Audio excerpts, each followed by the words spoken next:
nó bé hồn chết câu nữa.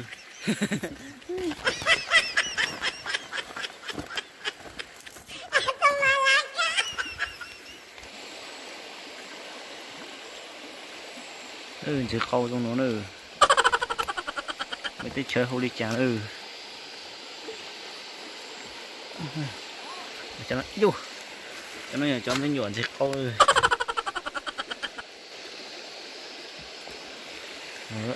nó nhuộm vào trong nó kia.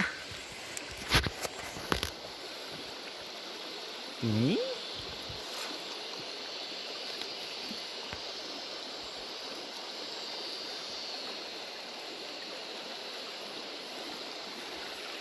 Nhuộm chết câu mà trong nó nữa.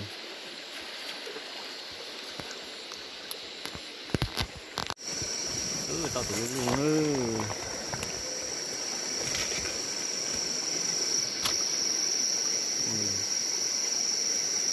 Nó đu hành nha.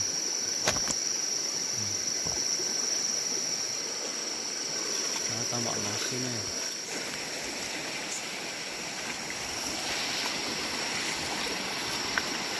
Nó tao à? Hả?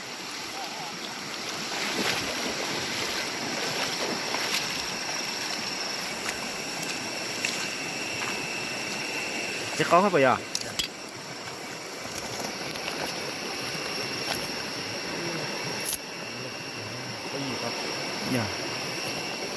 Ta tưởng ra nó chỗ tàu thế này. Ta tưởng cái chỉ ra nó chỗ tàu hết rồi.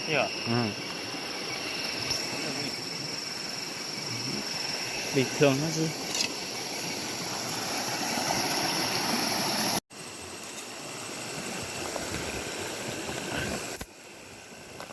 Hiện tại số trình thì nó tự nông rất họ một chờ ra. Thôi cố thôi. Hơi nhiều.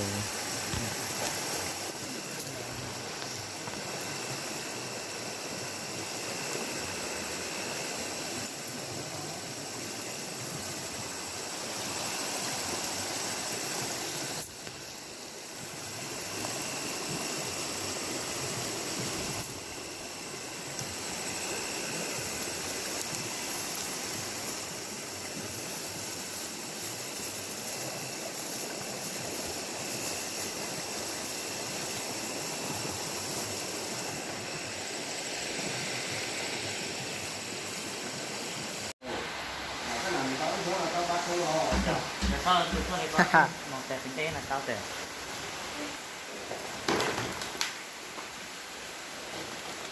Cái gì được nè. Vâng. Dạ, từ luôn nhất trong đàn.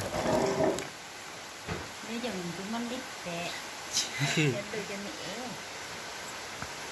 Từ Sophie của ta như là luôn nói hả? Sophie. Gì đâu? Để đó tạo.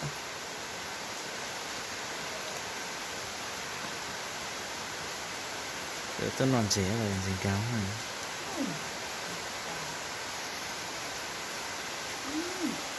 Điều gì đó.